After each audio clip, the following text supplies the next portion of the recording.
¿verdad? Ahora fíjese entonces, porque algunos lo ven como un movimiento, otros hermanos lo toman muy a la ligera y dicen no es solo una figura, esto no es real, no es que va a venir alguien. Y pobres los que piensan así, ¿verdad? Porque cuando aparezca entonces se les va a caer hasta el pelo. Ahora mire entonces, porque hay que tomar en cuenta, fíjese esto, porque para que entendamos nosotros el movimiento o qué es en sí todo lo que abarca el anticristo, tenemos que ver nosotros a Cristo, ¿verdad? ¿Por qué? Porque este es el antagonista, ¿verdad? Este es el que está en contra, el que se opone, o el que está en lugar de, o se pone en lugar de. Eso es lo que quiere decir anti en griego. Fíjese, pues por aquí lo traigo yo. Déjenme leer lo que dice la concordancia Strong. Anticristo, dice oponente del Mesías. Eso es lo que quiere decir. El diccionario Vine dice, puede significar, dice, tanto en contra de Cristo como en lugar de Cristo. O quizás, dice, lo más probable es combinando ambos significados. Hay otro diccionario que es el Westcott, dice, anticristo, uno que asumiendo el papel de Cristo se opone a Cristo. Entonces fíjese, para entender nosotros, por eso le decía, el anticristo, tenemos que ver nosotros a Cristo, ¿verdad? ¿Por qué? Porque todo lo que representa a Cristo, este va a ser lo contrario. Entonces fíjese, hay un cuerpo físico de Cristo, amén. Hay un cuerpo místico de Cristo, ¿verdad que sí? Vamos bien hasta ahí. Hay una novia que se va a convertir en esposa, ¿verdad? De Cristo. Ahora mire cómo va el asunto ahí, porque del otro lado tiene que haber lo mismo. Amén.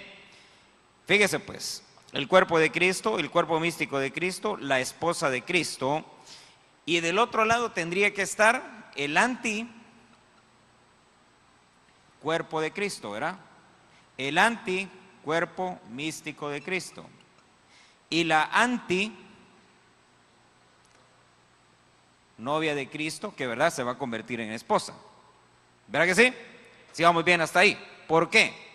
Recuérdese que todo el movimiento todo lo que trae el anticristo, ahora mire, de Cristo se anunció su venida.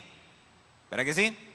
Quiere decir entonces que del anticristo también se tiene que anunciar su venida. Ahora, dice la Biblia, y ahí lo vamos a leer, hay unos pasajes ahí, porque fíjese que esa palabra anticristo en la Biblia solo aparece en 4 pasajes, ¿verdad? Todos ellos en las cartas de Juan. Anticristo ni siquiera en el Apocalipsis aparece, solo aparece en las cartas de Juan. Juan es el que habla de él. Ahora fíjese entonces, porque cuando el Señor Jesucristo vino por primera vez, se anunció su primera venida. Amén. Y entonces hubo profetas, pero hubo un heraldo. ¿Se recuerda? Dice, he aquí yo envío a mi mensajero. ¿Se recuerda? ¿Quién era? Juan el Bautista. Y entonces Juan lo anuncia y lo predica el bautismo de arrepentimiento.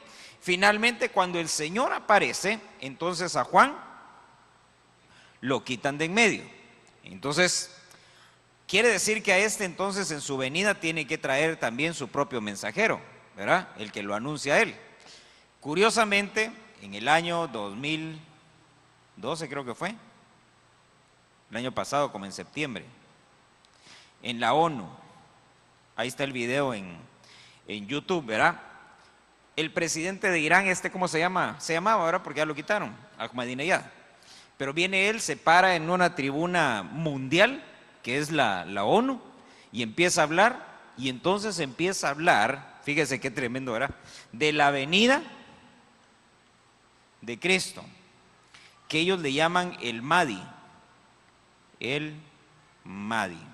Y entonces él empieza a hablar, y cuando él empezó a hablar de cuando él viniera, todo se iba a componer, que se iban a arreglar todas las cosas. Entonces él empezó a hablar acerca de un nuevo orden mundial, donde solamente iba a gobernar Cristo. Y hermano, es como de media hora todo el discurso que se echó, pero lo que él anunció fue la venida de un Cristo que ellos están esperando, que va a resultar ser el anticristo. Ahora, mire qué tremendo eso, porque quiere decir que se va, hermano, encajando todas las cosas, van cayendo en su lugar. Fíjese que hay algo que usted y yo tenemos que distinguir en la Biblia. Por ejemplo, cuando habla en Mateo 24 y Mateo 13, dice, porque vendrán falsos cristos. No es lo mismo falso Cristo que anticristo. ¿Por qué? Anticristo se escribe así, pero falso se escribe pseudo Cristo. Quiere decir que el anticristo es el que se opone. Amén. El pseudo Cristo es el que se apoya en la venida de Cristo, en los milagros de Cristo, en todo lo que Cristo hizo, y se apoya en eso para poderse validar. En cambio, el anticristo dice que él va a venir y va a estar en contra de Dios, y él se va a nombrar él mismo como Dios. Muy bien, fíjese que estamos poniendo entonces ya más o menos ahí un contexto. Dice acá, tiene primera carta de Juan, le dije, ¿verdad? Capítulo 2, verso 18.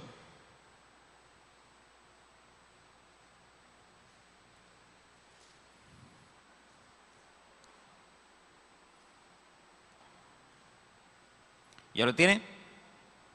Dice, hijitos, es la última hora. Así como oísteis que el anticristo viene, fíjese, ya desde ahí, desde los tiempos de Juan, se anunciaba la venida del anticristo. ¿Cuándo se empezó a anunciar la segunda venida del Señor Jesucristo? Desde el momento que subió se empezó a anunciar la segunda venida. Dice desde entonces, desde esos tiempos, dice, hijitos, es la última hora. Así como oísteis que el anticristo viene, también ahora han surgido muchos anticristos. Por eso le decía, van a surgir pseudocristos y van a surgir anticristos. Hay dos corrientes entonces del Mesías o de Cristos contra los que nosotros tenemos que luchar de alguna manera. Dice, por eso sabemos que es la última hora. Salieron de nosotros, pero no eran de nosotros, porque si hubieran sido de nosotros habrían permanecido. Pero salieron a fin de que se manifestara que no todos son de los nuestros. Pero vosotros tenéis la unción del Santo y todos vosotros lo sabéis. Entonces mire, ¿quiénes son los que salieron de nosotros? Verso número 18. ¿Sí está leyendo conmigo, verdad? ¿Quiénes salieron de nosotros?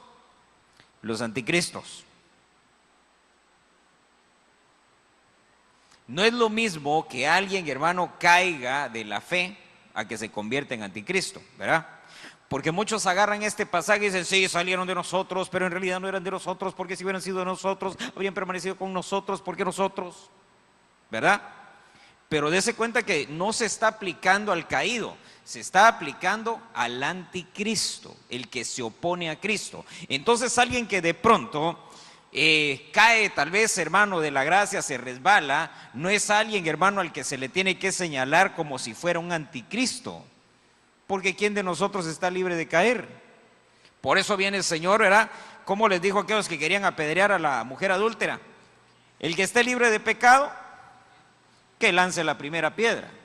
Y nadie se atrevió, ¿por qué? Porque todos tenían pecado. Por eso dése cuenta que dice acá, estos anticristos surgieron, salieron de en medio de nosotros. No eran nuestros, no eran parte de nosotros, pero salieron para que se manifestara que no todo el que está dentro de nosotros pertenece a los nuestros. Y eso es terrible. ¿Por qué? Porque entonces quiere decir que Dios tiene que establecer un filtro dentro de su iglesia, dentro del cuerpo de Cristo, para sacar con ese filtro a los que son anti, a los que son pseudo y a los que son verdaderos. Está tremendo, ¿verdad? Por eso dice ahí, si salieron de nosotros. Lo terrible es eso, que no bajaron de la luna, no vinieron de otro lado, no salieron, hermano, ¿qué le digo? De otra religión. No, salieron de nosotros. Estaban con nosotros, comían con nosotros, cantaban con nosotros. Y de pronto dice que se manifestó lo que ellos eran y entonces salieron. Unos anti, unos pseudos y los verdaderos, que son los que tienen que quedar. Entonces mire, dice ahí,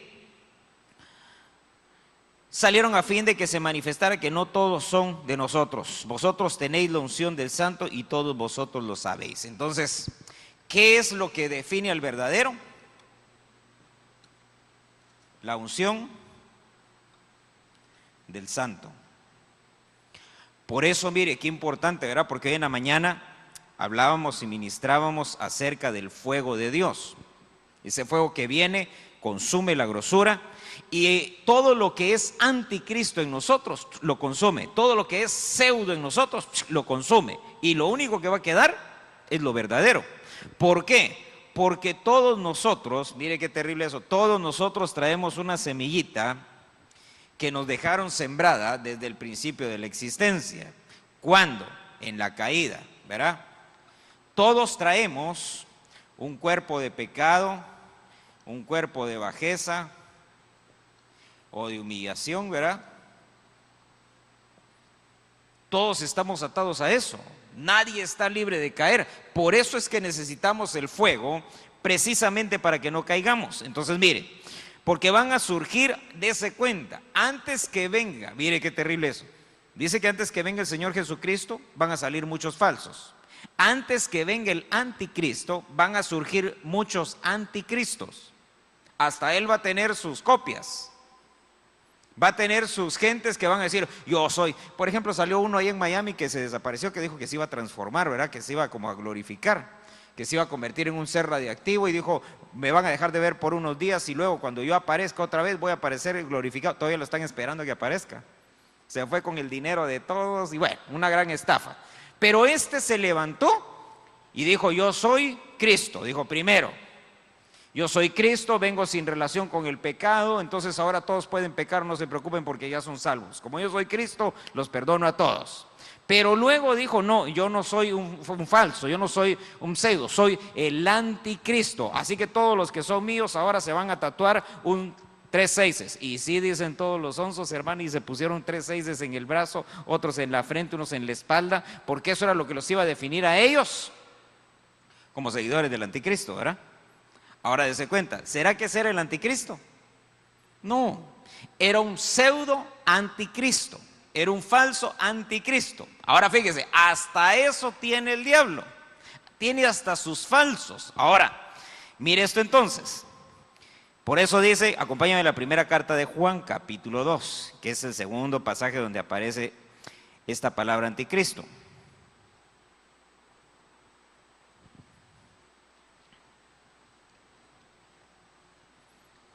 Primera carta de Juan, capítulo 2, verso 22, dice, ¿quién es el mentiroso? Sino el que niega que Jesús es el Cristo. Este es el anticristo, el que niega al Padre y al Hijo. Entonces, mire, característica del anticristo. Niega al Padre y al Hijo. Si niega al Padre y al Hijo, ¿qué es lo que queda?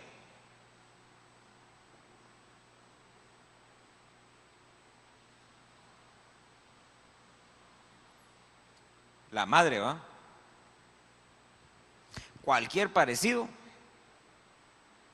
es por puro parecido, ¿va? Pero mire qué terrible, ¿sabe por qué? Dice, el que niega al Padre y al Hijo, lo que le va a quedar es la madre. Y eso es bien terrible, porque hasta hay una oración, ¿verdad? Donde dice, ¿cómo le dice? Madre de Dios, ¿verdad que sí? ¿Dónde la están poniendo? La ponen por encima del Padre y por encima del Hijo. Está terrible. ¿Por qué? Porque fíjese lo que dice acá. El que niega al Padre y al Hijo, ese es el anticristo. Y estamos hablando de lo que dice Juan. Ya el espíritu del anticristo ya está. Ese ya es el primero que va a llegar. Ahora dice ahí, todo aquel que niega al Hijo tampoco tiene al Padre. El que confiesa al Hijo tiene también al Padre. Entonces, ¿qué es lo que sucede ahora? Desde hace algunos años, creo que fue del anterior Papa, ¿verdad? Que fue el anterior.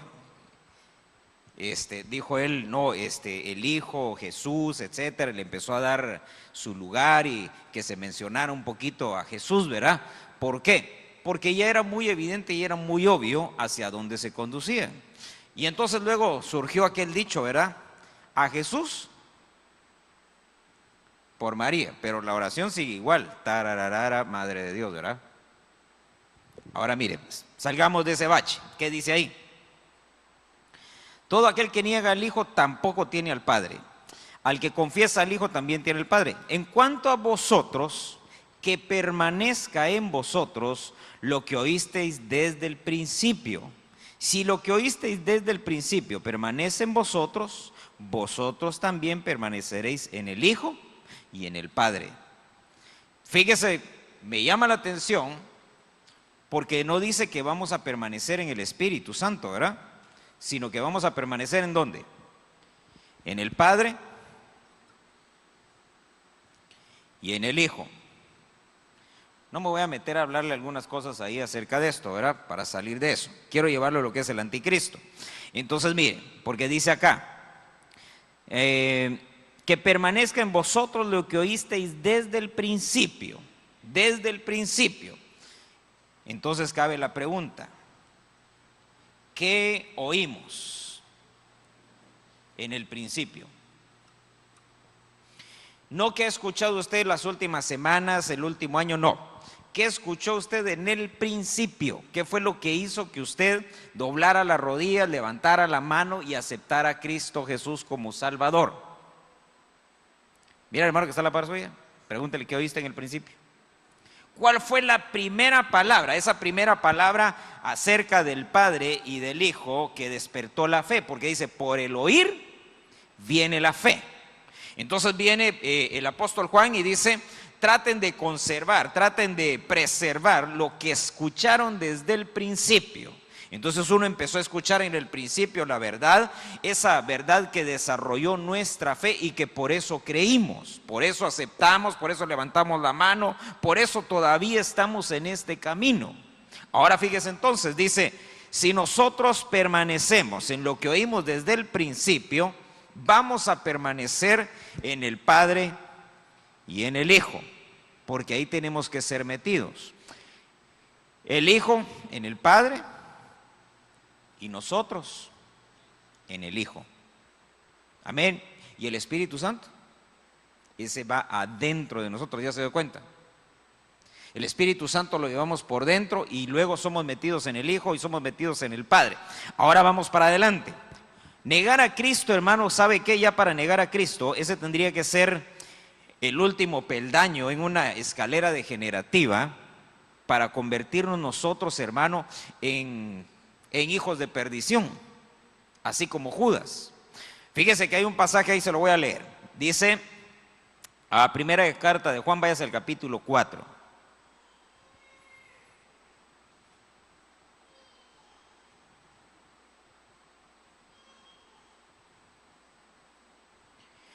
Entonces, mire, mientras usted va ahí al capítulo 4, leímos ahí, hermano, en el pasaje anterior, dice que el que niega, dice ahí, ¿quién es el mentiroso sino el que niega que Jesús es el Cristo?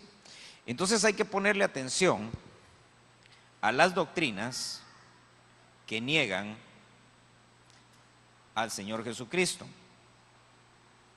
¿verdad? Por ejemplo, los TJ dicen, ¿verdad? Porque para ellos es un profeta.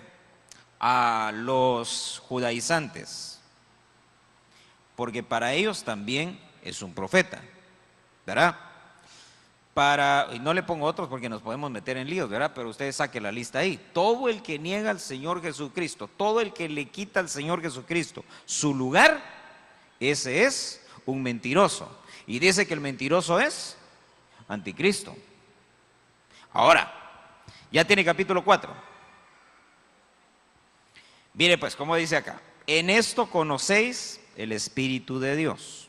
Todo espíritu que confiesa que Jesucristo ha venido en carne es de Dios.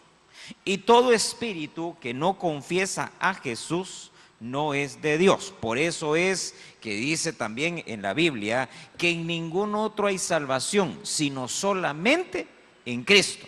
Dice que el que confiese el nombre del Señor Jesucristo será salvo. Es decir, que no es confesando ni siquiera al Padre, no es confesando, hermano, ninguna otra cosa, es a través del Hijo. Dice entonces, hay todo espíritu que no confiesa a Jesús, no es de Dios. Y entonces volvemos a estos. Todos estos no son de Dios, definitivamente. Aunque puede haber gente que esté sinceramente engañada, metida en esos grupos. Pero no por eso, por estar en ese error, y que diga Dios, este es mío y donde está metido. No por eso ya es de Dios. Para que sea de Dios, tiene que salir de ahí. Por eso dice la Biblia, salid de en medio de ella, pueblo mío, dice el Señor. ¿De dónde? De Babilonia. Entonces Babilonia, hermano, no es solamente una religión, sino que Babilonia son todas esas religiones que van profesando el anticristianismo o al anticristo, ¿verdad? Recuérdese que esto es la preparación para la aparición del anticristo. Cuando el Señor venga, nuestro Señor Jesucristo dice él, en las nubes nos vamos a encontrar con él. Pero el anticristo, ese sí va a venir y aquí en la tierra va a aparecer. De hecho dice un pasaje, no, y ya está sobre la tierra. Mire lo que dice entonces ahí. Todo espíritu que no confiesa a Jesús no es de Dios. Y este es el anticristo, del cual habéis oído que viene y que ahora ya está en el mundo. Fíjese eso. Este es, dice, todo espíritu que no confiesa a Jesús no es de Dios. Este espíritu es del anticristo, del cual habéis oído que viene y ya está en el mundo. Entonces, desde los tiempos, hermano, de Juan y de los apóstoles, el espíritu del anticristo ya estaba sobre la tierra. ¿Se recuerda Génesis? ¿Cómo dice Génesis 1:2? Creo que es. Y el Espíritu de Dios se movía sobre las aguas. Es decir, que estaba aquí en la tierra el Espíritu de Dios y se movía sobre todo. Ahora entonces dice acá Juan, ahí está el anticristo y en esta nueva era, en la era del Espíritu, dice, ya el Espíritu del anticristo ya se mueve sobre la tierra. Está revolviendo las aguas sobre la tierra. Dice entonces ahí, este es del cual habéis oído que viene y ya está en el mundo. Verso 4. Hijos míos, vosotros sois de Dios. Mira, hermano, que está a la par, sí, dígale, dice Juan que eres de Dios.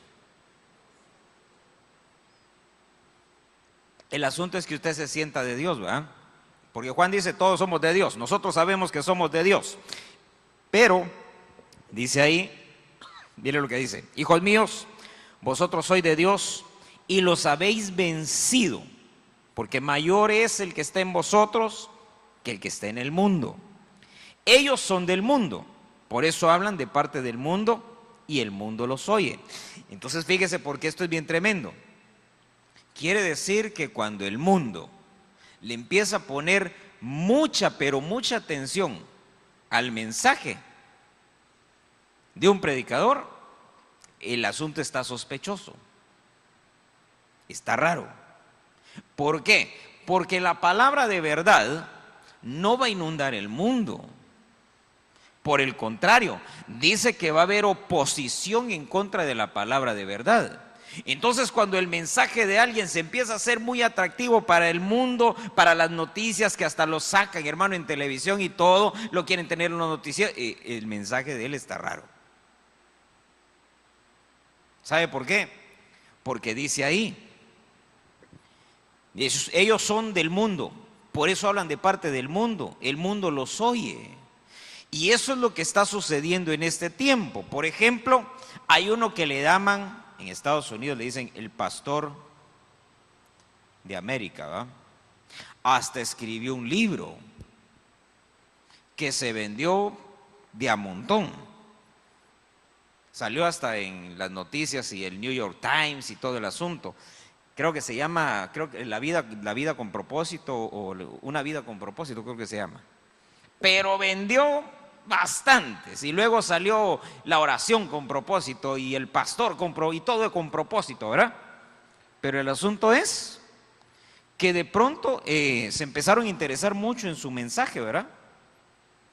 Al punto de que ahora ya está hablando de que las iglesias gays y ese tipo de cosas. Entonces, que le pusiera tanta atención el mundo a su mensaje era raro, porque algo traía escondido. Ahora mire qué terrible entonces, porque dice acá, son del mundo, hablan de parte del mundo. ¿Sabe por qué? Porque ahora el mensaje de ellos es que quieren tratar de reconciliar al mundo con la iglesia. Quieren hacer que el mundo y la iglesia de Cristo se den la mano y digan, no, está bien, excelente, seamos todos tolerantes, compasivos, misericordiosos, no condenemos a nadie. Y el mensaje está bueno, ¿verdad? El problema es el contexto en el que lo están haciendo. Ahora mire entonces, dice ahí, el mundo los oye, porque hermano, todos, hasta la gente que no conoce al Señor, tienen ese libro. Dice ahí, nosotros somos de Dios. Entre paréntesis, el libro no tiene nada de malo, una vida con propósito, está bonito el libro. Pero mire esto, dice, nosotros somos de Dios. El que conoce a Dios, nos oye. El que no es de Dios, no nos oye. Y en esto conocemos el espíritu de la verdad y el espíritu del error. Entonces, cuando el mundo, hermano, dice, no me interesa, dice uno, bueno, quiere decir que le estoy predicando bien. Pero cuando le dicen a usted de pronto, mire, usted está en las noticias, debería de salir, qué mensaje tan misericordioso, tan compasivo y tan tolerante es lo que necesitamos en estos tiempos. ¿Sabe qué? Es más, lo invitamos para que llegue un día y nos hable, lo vamos a poner en una tarima donde vamos a tener así una bandera de colores. ¿Verdad? Porque eso es lo que están haciendo ese tipo de ministerios. Ahora mire qué terrible entonces. Por eso dice, nosotros somos de Dios. En esto conocemos el espíritu de la verdad y el espíritu del error. ¿En qué? En que si el mundo no nos quiere recibir el mensaje, no nos quiere escuchar, quiere decir que estamos entonces apegándonos a la verdad. Pero si por el contrario somos tan atractivos que hasta fama nos quieren dar, nuestro mensaje está raro. Algo no está bien. Mire entonces, ¿qué más dice acá? Verso 4. Dice, hijos míos, vosotros sois de Dios y los habéis vencido. Y entonces me llamó la atención porque quiere decir que usted y yo tenemos que ver, hermano, qué es lo que tenemos que vencer para no ser anticristos. Amén. ¿Por qué? Porque el espíritu del anticristo no va a ser un espíritu de contienda y de pelea y de guerra espiritual, sino que el espíritu del anticristo va a ser un espíritu tolerante y condescendiente, de mucha paz, de reconciliémonos, de no nos peleemos, etcétera, etcétera. Y cierto, Dios nos ha llamado, dice, a paz nos ha llamado el Señor, pero no a estar en paz con las tinieblas.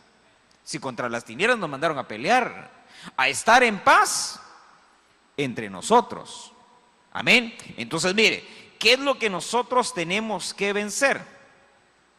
Acompáñenme a Efesios capítulo 2, verso 1. Y ahorita le voy a enseñar porque esa palabra vencer, casualmente, hermano, aparece en Apocalipsis, pero bastantes veces. Dice en Efesios capítulo 2, verso 1, ¿ya lo tiene? Dice, y os dio vida a vosotros que estabais muertos en vuestros delitos y pecados, en los cuales anduvisteis en otro tiempo, según la corriente de este mundo. Entonces mire, nosotros antes éramos pecadores, antes nosotros, hermano, pecábamos, porque andábamos según la corriente de este mundo. Ahora, usted y yo ya no andamos en la corriente del mundo, se supone, ¿verdad? Andamos nosotros en la corriente del Espíritu. Va a decir alguien, sí, hermano, pero todavía pecamos. Sí, pero es distinto, porque pecamos por debilidad, no por placer. Amén. Mire entonces cómo dice ahí, en los cuales anduvisteis en otro tiempo según la corriente de este mundo, conforme al príncipe de la potestad del aire, el espíritu que ahora opera en los hijos de desobediencia, entre los cuales también nosotros en otro tiempo vivíamos en las pasiones de nuestra carne. Oiga eso, conforme al príncipe de la potestad del aire. Entonces hay un principado, hay una potestad ahí en los aires. ¿Qué más dice ahí? Ese es el espíritu que opera en los hijos desobedientes. Dese cuenta, son hijos, pero son desobedientes. Están siendo manipulados, están siendo manejados por una potestad en los aires. Ahora, ¿qué dice de esa potestad? Dice, entre los cuales también nosotros en otro tiempo vivíamos en las pasiones de nuestra carne. Entonces, mire, esa potestad del aire, ese espíritu que se mueve, hermano, en los hijos de desobediencia, ¿qué es lo que hace? Mire, aquí está. Ese es el principado que dice ahí. Esa potestad que está en el aire. Dice que esa potestad opera en los hijos desobedientes, ¿verdad? En los hijos de desobediencia. ¿Cómo opera? ¿Cómo logra agarrar y manipular, manejarlos? Porque dice que estos hijos de desobediencia están sujetos todavía ¿a qué más? A sus pasiones. ¿Y qué más dice ahí? Dice, en otro tiempo vivíamos en las pasiones de nuestra carne, satisfaciendo los deseos de la carne y de la mente. Pasiones, carne, mente, ¿qué más? Y éramos por naturaleza, dice, hijos de ira, lo mismo que los demás. Quiere decir que para nosotros lo único que podía haber de parte de Dios, ¿qué era? La ira de Dios. Ahora mire entonces, ¿cómo opera ese principado? Dice que ese principado, hermano, esa potestad está en el aire. Es una corriente, hermano, que arrastra todo el mundo. Y entonces lo que busca es un receptor, que son las pasiones, la carne o la mente. Y esos tres, influenciados por la inmoralidad del mundo. Ahí va a ver por qué le digo que la inmoralidad, porque cuando dice que nosotros debemos de vencer ese principado, esa potestad del aire, esa palabra vencer aparece para las 7 iglesias de Apocalipsis. Dice ahí, el que venciere, el que venciere, el que venciere. 7 veces dice el que venciere, uno para cada iglesia. Y entre los enemigos, tal vez el principal de todos que aparece ahí, verá, es la inmoralidad que hay en medio de las iglesias, no en el mundo. No en el mundo, sino la inmoralidad que hay dentro de las iglesias. Por eso, mire, es terrible cuando de pronto salen noticias, ¿verdad? Pastores que dejan a su esposa por irse con la secretaria. Esa ya es clásica, ¿verdad? Ya es vieja la historia. Pero pastores, hermano, que tienen dentro de las iglesias, tienen novias, muchachitas adolescentes que son sus novias. Ya no digamos, hermano, que tienen varias mujeres dentro de la iglesia. ¿Sabe qué? Es lo que sucedía con los hijos de Elí, que dice que con las mujeres que servían dentro del templo, dentro del tabernáculo, dice que tenían relaciones sexuales con ellas. Ahora, esa inmoralidad, por eso decía Pablo, ¿verdad? Le escribe a los Corintios, se oye entre ustedes una inmoralidad tal que ni siquiera en los del mundo se ve. Imagínense los niveles que alcanzó. Ahora mire entonces, dice ahí, nosotros en otro tiempo vivíamos en las pasiones de nuestra carne, satisfaciendo los deseos de la carne y de la mente. Por eso fíjese que dice la Biblia, hablábamos hoy en la mañana, que nuestra carne, ¿verdad?, tiene que ser consumida a la grosura. Nuestras pasiones, hermano, ese es el trato del alma. Y la mente, que en la mente está, hermano, el asiento ahí, el conocimiento, todo lo que nosotros necesitamos, esa necesita ser renovada, necesita ser cambiada. Nos tienen que agarrar el cassette, hermano, borrarlo todo, dejarlo en blanco y meterle otra vez la información. Eso es la restauración. Ahora mire, porque son 7 cosas que usted y yo tenemos que vencer. Acompáñeme a Apocalipsis capítulo 2.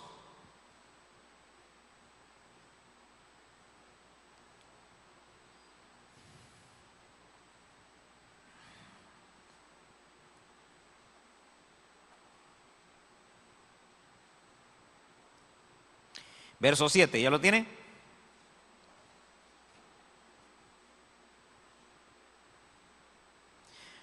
Dice, el que tiene oído oiga lo que el Espíritu dice a las iglesias. Al vencedor le daré a comer ¿de dónde? Entonces mire, porque hay 7 premios, hay 7 galardones ahí en Apocalipsis capítulo 2 y capítulo 3. Entonces mire, Éfeso, ¿cuál era el problema de Éfeso? ¿Se recuerda? Tengo contra ti que has dejado tu primer amor. Entonces, Éfeso, sin amor, ¿qué es lo que tiene que vencer entonces? ¿Cómo le llama usted a alguien que se enamoró y luego ya no está enamorado?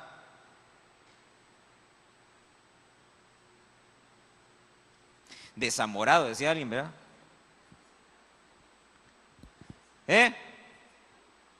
Decepcionado. ¿Por qué deja a alguien de amar? Póngase a pensar por un momento. ¿Por qué Éfeso dejó de amar al Señor? Mire, hay una que esa es generalmente la clásica, ¿verdad?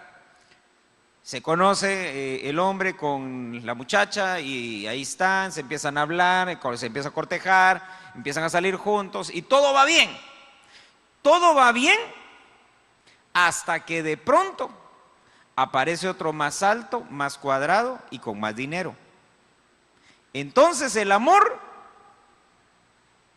voló, porque el otro tenía mejor cobertura, guianza del año y un testimonio que no le cabía en la billetera, ¿va?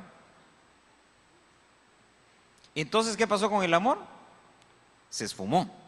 Entonces, dése cuenta, ¿cómo le llamaría usted a eso? Que ahí está ella y él, pero de pronto aparece otro que es un mejor partido, entonces ella decide mejor dejar al que ya tenía para irse con ese.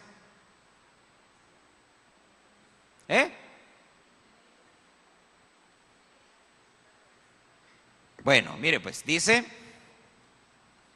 traición dicen unos, ¿verdad? Otros, infidelidad. Vamos a ponerlo así. Entonces mire qué terrible, porque esta iglesia le dice, mira Éfeso, has perdido tu primer amor, dejaste de amar, ya no me amas como al principio, ya no me amas igual que antes. Tu amor se está yendo para otro lado, lo estás conduciendo para otro lado. Entonces mire lo que le dice, al vencedor le daré a comer del árbol de la vida que está en el paraíso de Dios. ¿Dónde estaba el árbol que provocó la salida de Adán y Eva del paraíso? En el paraíso, ¿verdad?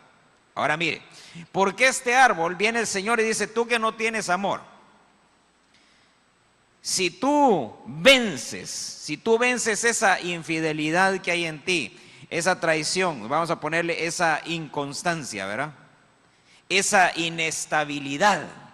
Si tú logras vencer eso, yo te voy a dar a comer no del árbol del conocimiento del bien y del mal, sino que te voy a dar a comer del árbol de la vida, que ese está ¿en dónde? En el paraíso. Porque hermano, ahí en el paraíso, donde Adán y Eva perdieron todo. Mire qué terrible. Perdieron todo, ¿por qué? Porque hermano, ellos estaban muy bien, todo iba caminando bien. Hasta que de pronto, oiga eso, ¿por qué se pierde el amor? Aquí está el meollo del asunto. ¿Qué fue lo que sucedió? ¿Cómo traicionó Eva a Adán?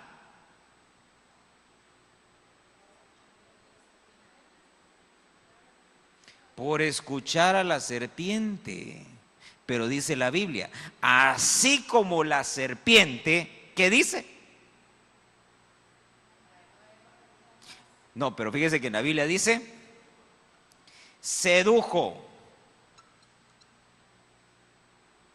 La seducción, ¿cuál es el objetivo de la seducción? El esposo seduce a la esposa. Y producto de que el esposo seduce a la esposa, vienen los niños, ¿verdad? ¿Sí o no? Ahora mire qué terrible entonces, porque Quiere decir que esta iglesia, de alguna manera, permitió que la sedujeran. Y entonces su corazón se desvió hacia otra cosa. Por eso su amor ya no era estable, por eso su amor ya no era constante con el Señor. Y le dice el Señor, ¿sabes qué? Si tú regresas tu amor hacia mí, si tú vuelves tu amor hacia mí, si vences esa inconstancia, si tú vences ese espíritu seductor que te desvía, yo te voy a dar el paraíso que perdieron Adán y Eva. Porque en ese paraíso, hermanos, solo eran ellos y Dios. Y antes de que estuviera Eva, solo era Dios y Adán. Ahora mire, ¿qué más tenemos que vencer? Apocalipsis 2, verso 11.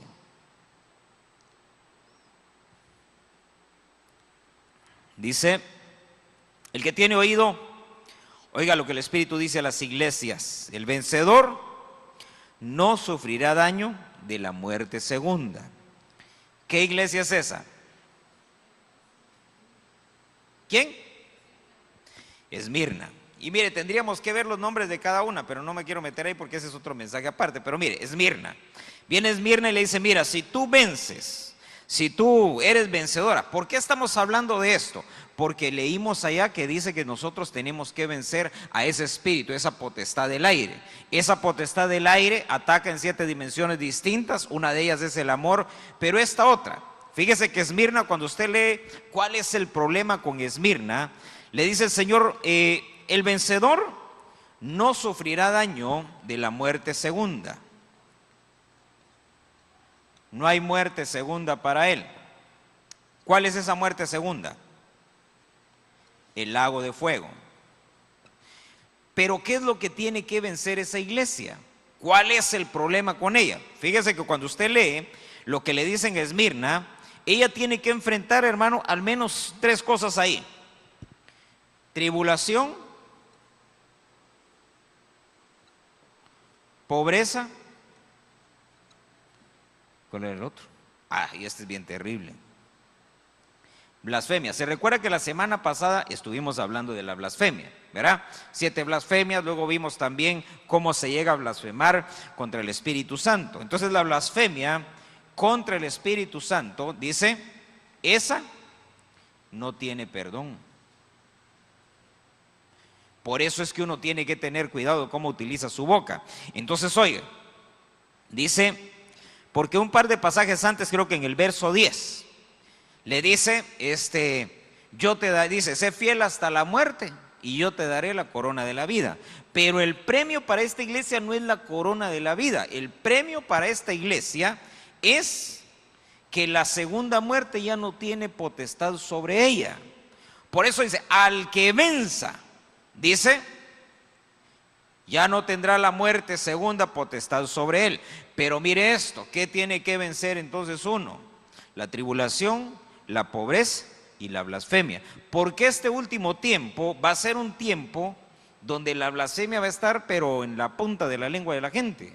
La gente en la televisión, hermano, en todos los medios, usted se va a ir encontrando que cada vez hay menos temor de Dios, cada vez, hermano, la gente es más fácil para hablar en contra de Dios. Ahora, ¿sabe qué es lo terrible? Que la blasfemia incluso ha llegado hasta las mismas Biblias. ¿Por qué? Porque ahora hasta hay Biblias con orientaciones, hermano, extrañas, ¿verdad?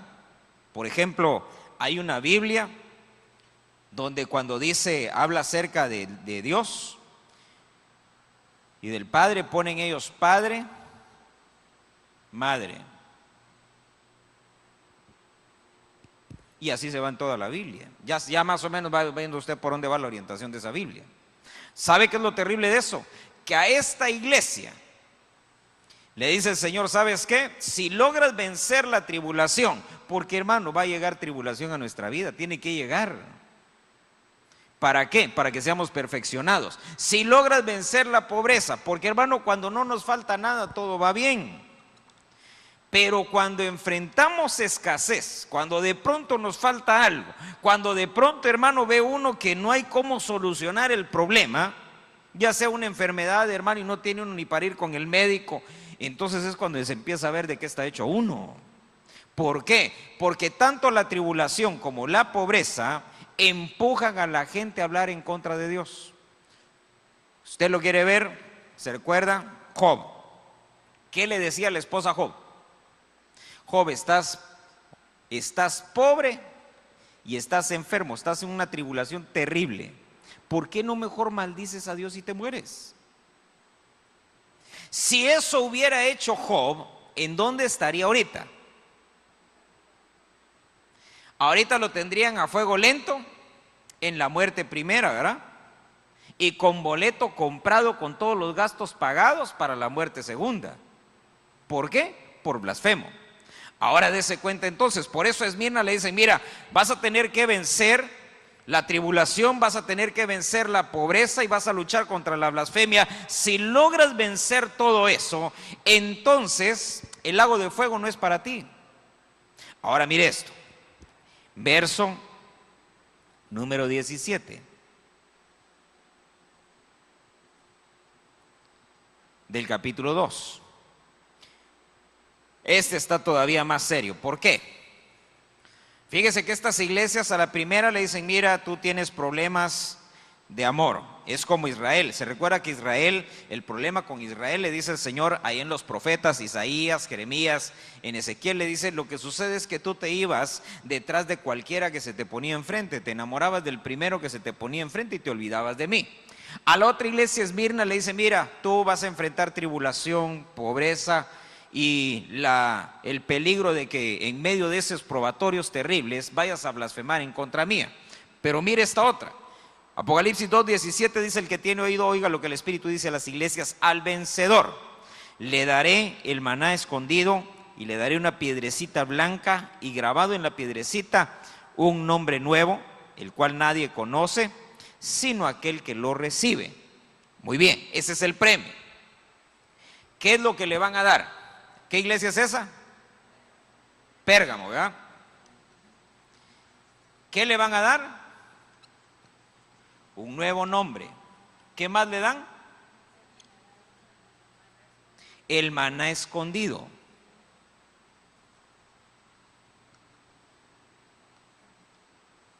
¿Qué otra cosa le dan? Solo eso. Dice ahí, le daré el maná escondido, le daré una piedrecita blanca y grabado en la piedra un nombre. Entonces le dan la piedra, dice ahí que es una piedra blanca, no es cualquier piedra, ¿verdad? Pero no nos vamos a meter ahí. Ahora, ¿qué es lo que tiene que enfrentar esta iglesia? A este se le puso más difícil, porque dése cuenta, estos hermanos no tenían una influencia exterior que los echara a perder, más que lo que ellos mismos tenían por dentro. Pero dice ahí, esta iglesia de Pérgamo dice, tú tienes el trono de Satanás, tú estás donde está el trono de Satanás. Dice, no has negado mi nombre, quiere decir que le toca vivir, hermano, tiempos de apostasía. Le habla y le dice, mira, tú tienes ahí a Balaam que enseña a pecar a los siervos, dice, a ir detrás de la inmoralidad, y tienes también a los nicolaitas. Ahora, a esta iglesia, hermano, de Pérgamo, a esta sí le tocó feo. ¿Por qué? Porque dentro de ellos, en medio de ellos, dice, ahí tienes el trono de Satanás. ¿Qué más le dice? Tienes a Balaam, tienes profetas ahí, pero que son como Balaam.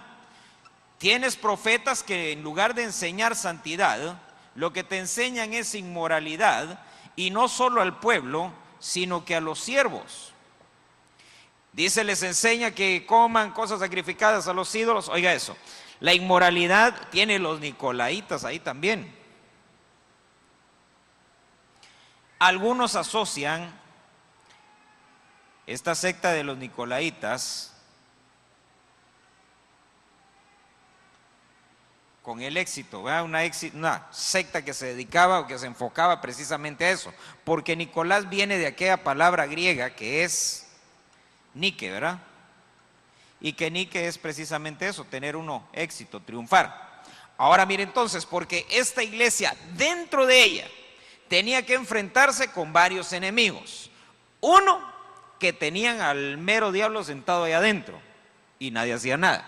Dos, que había profetas ahí que profetizaban, y oiga eso, que aparentemente, porque Balaam que decía, tengo los ojos abiertos, pero en realidad yo estoy caído, y profetizo porque tengo los ojos abiertos. Y entonces le dice el Señor, y este profeta lo que enseña es a que los siervos sean inmorales, lo que le mencionaba ahorita hace un rato. Las inmoralidades que se ven dentro de las iglesias. Por eso es que también, ¿verdad?, le dice el Señor a una de las iglesias, tú que pruebas a los que dicen ser y no son. Entonces va a haber muchos que van a decir que son profetas, que son apóstoles, maestros, pastores, evangelistas, pero en realidad no son, sino que son gente que trabaja debajo del trono de Satanás. ¿Para qué? Para arrastrar a los fieles. Ahora, por eso es que a esta iglesia, ¿por qué le dicen te voy a dar un nuevo nombre? Porque en medio de ese mover de apostasía y de inmoralidad y todo eso, fíjese que esta iglesia no perdió su identidad. Ella tenía que vencer precisamente todos esos problemas, todas esas, hermano, atrocidades que se dieron dentro de la misma iglesia. Salir avante de eso. Por eso dice, al que venza, porque no todos van a vencer. De Pérgamo, lo que estaba diciendo el Señor, de ustedes, de Pérgamo, los que logren vencer esto, les vamos a dar piedra nueva, una piedrita blanca con un nuevo nombre, y les vamos a dar del maná escondido. ¿Por qué?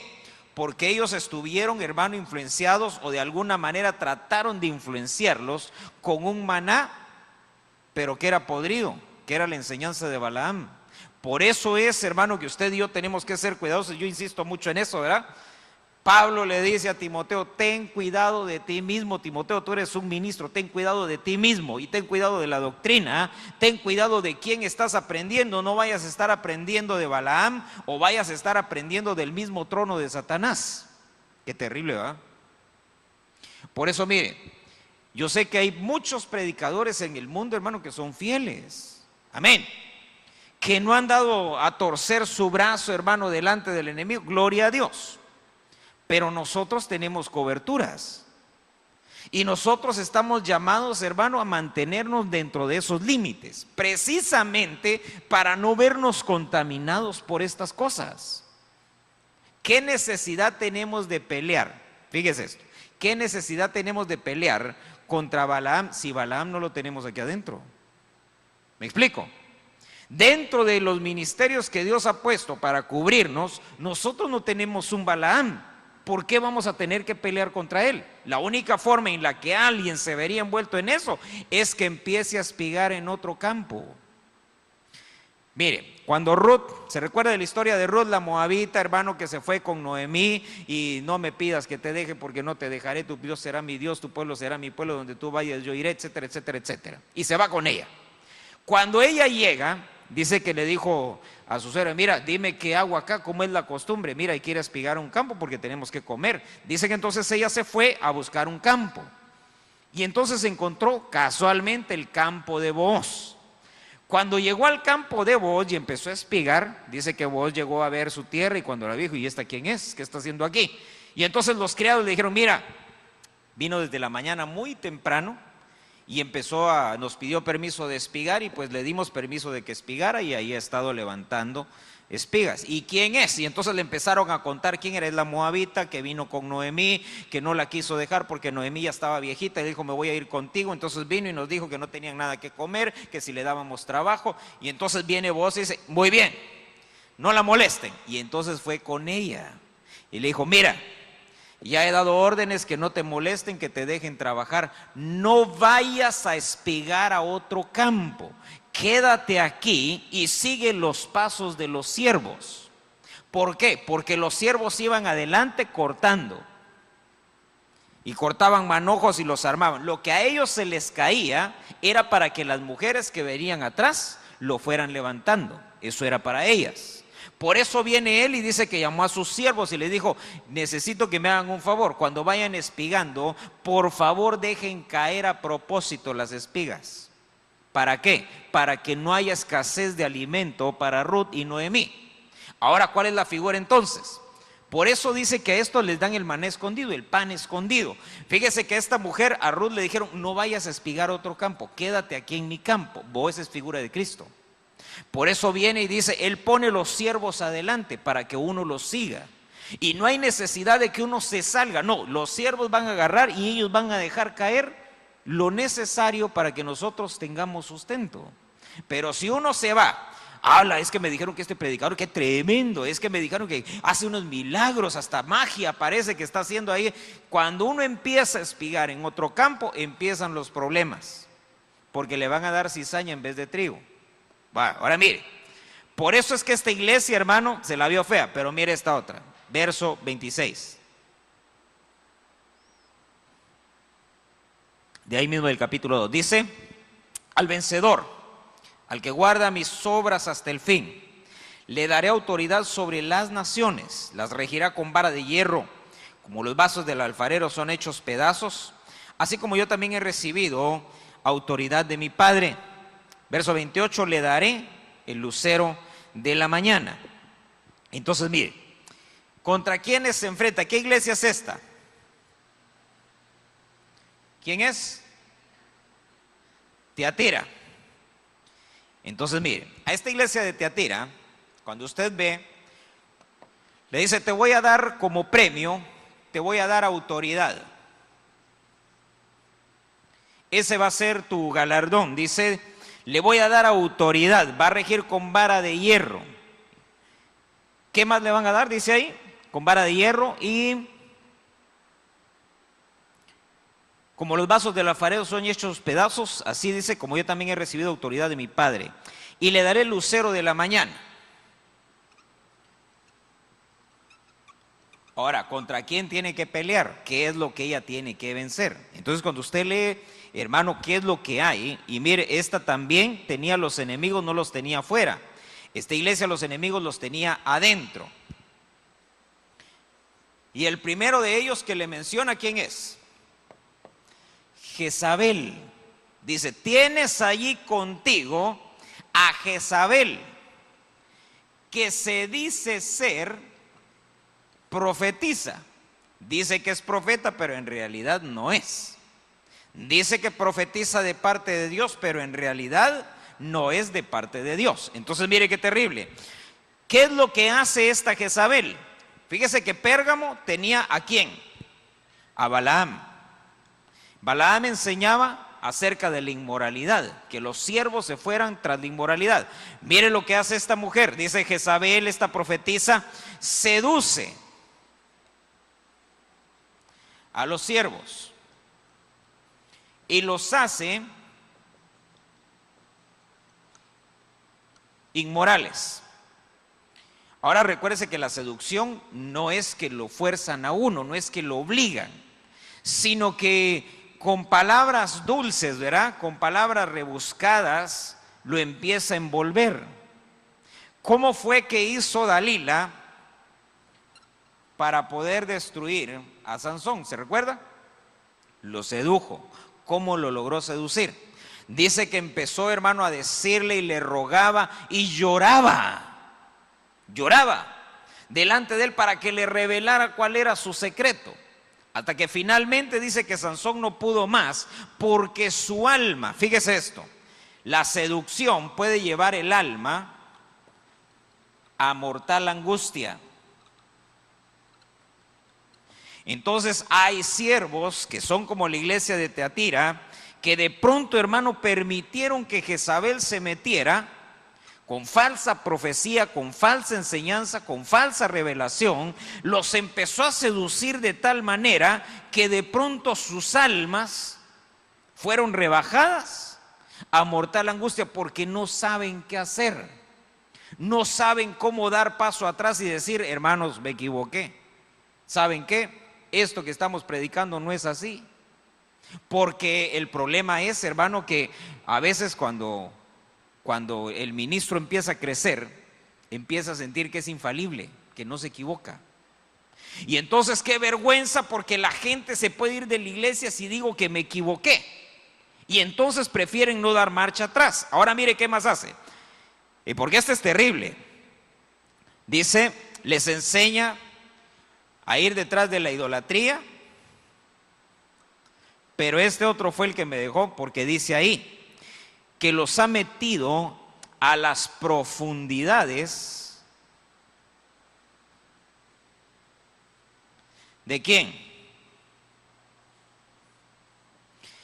Ahora mire, yo creo que se ponga usted en el lugar de estos de Tiatira. ¿Cómo hace uno para vencer, hermano, este tipo de cosas?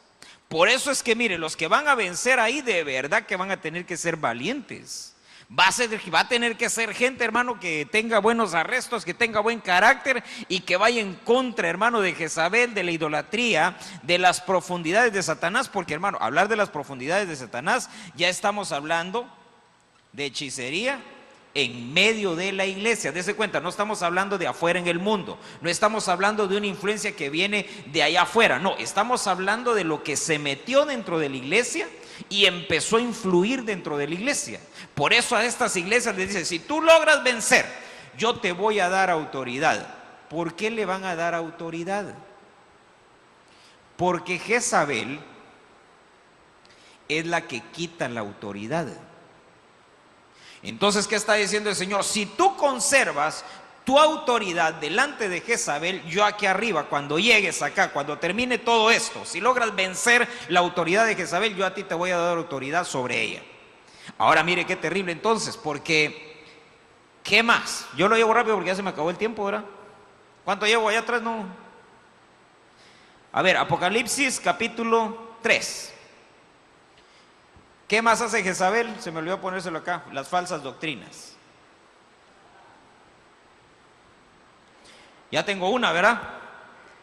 Ok, voy rápido. Mire pues, Apocalipsis 3, verso número 5. Dice, así el vencedor será vestido de vestiduras blancas. No borraré su nombre del libro de la vida y reconoceré su nombre delante de mi Padre. ¿Y delante de quién? De los ángeles. Entonces miren, dice que el que lo niega a él, él nos va a negar delante del Padre. Entonces esta iglesia que es Sardis, ¿verdad? A Sardis le dice el Señor, muy bien, te vamos a dar, ¿qué te vamos a dar? Vestidura blanca. ¿Qué más le dan? ¿Qué dice ahí? Dice, tu nombre va a estar en el libro de la vida. ¿Y qué más? Un reconocimiento delante del Padre. Ese es el premio. Va a llegar ahí arriba y entonces el Señor va a decir, hey, Padre, este que viene ahí yo lo conozco, yo sé quién es, este se llama fulanito de tal, este viene de allá de Sardis.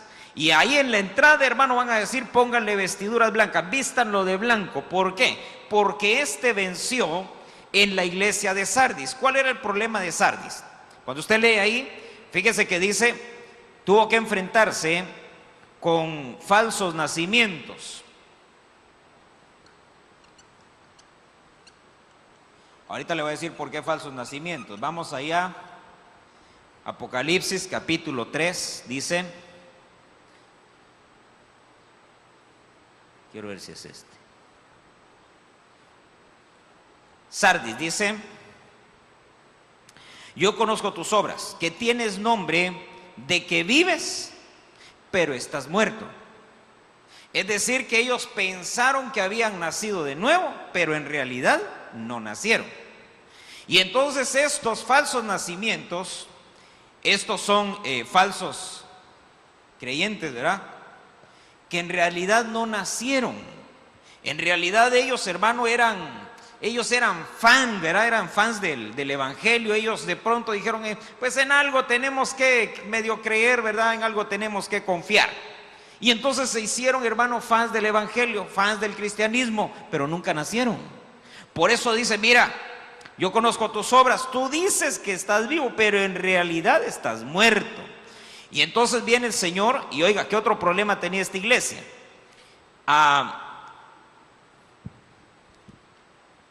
Habla de los que están dormidos porque dice, ponte en vela. Ponte en vela, ¿por qué? Porque estaban dormidos. Le dice, he visto que tus obras son incompletas. Entonces estos hermanos eran inestables. No terminaban lo que empezaban. Y finalmente dice, le habla acerca de sus vestiduras manchadas. Mire cómo le dice ahí. Dice,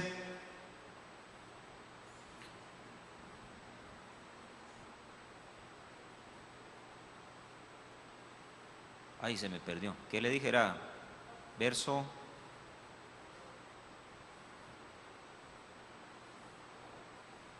3 y verso 5. Ahí está.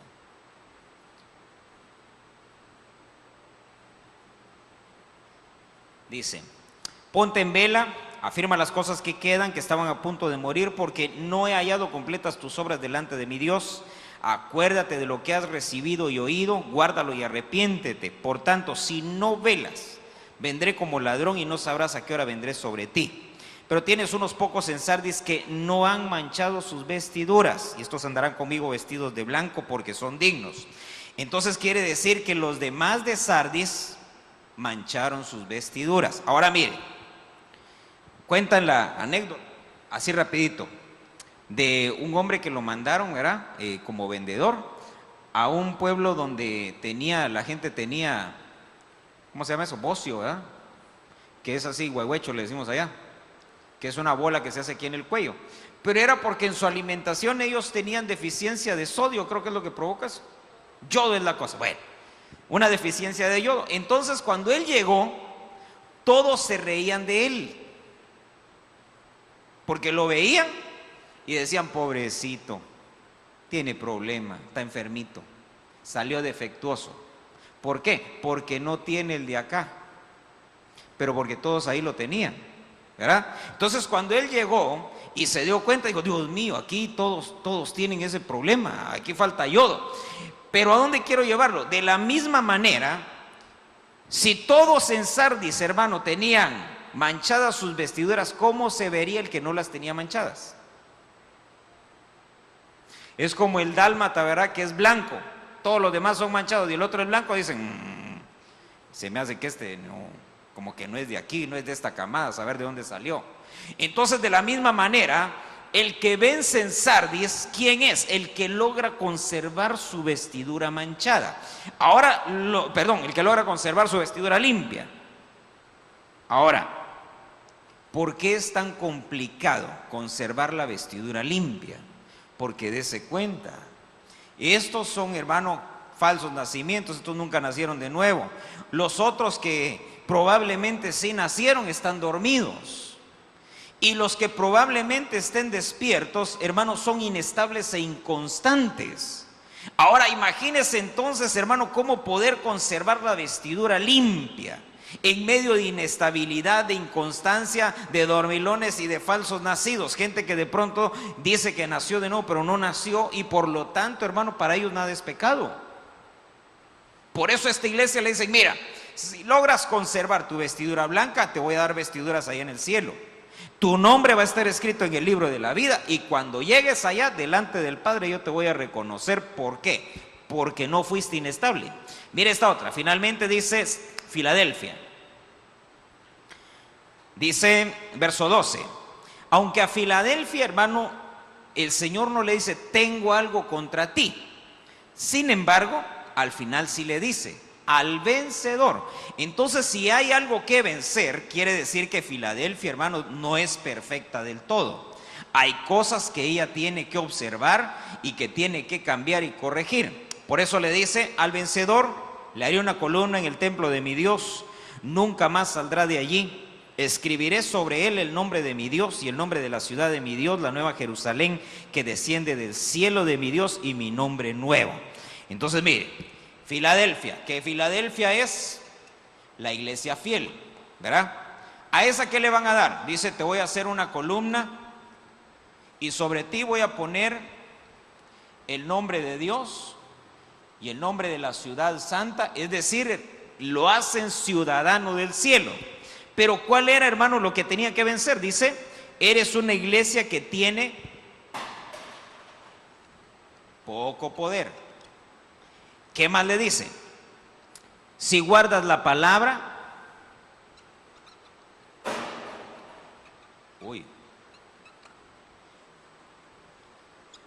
no niegas mi nombre,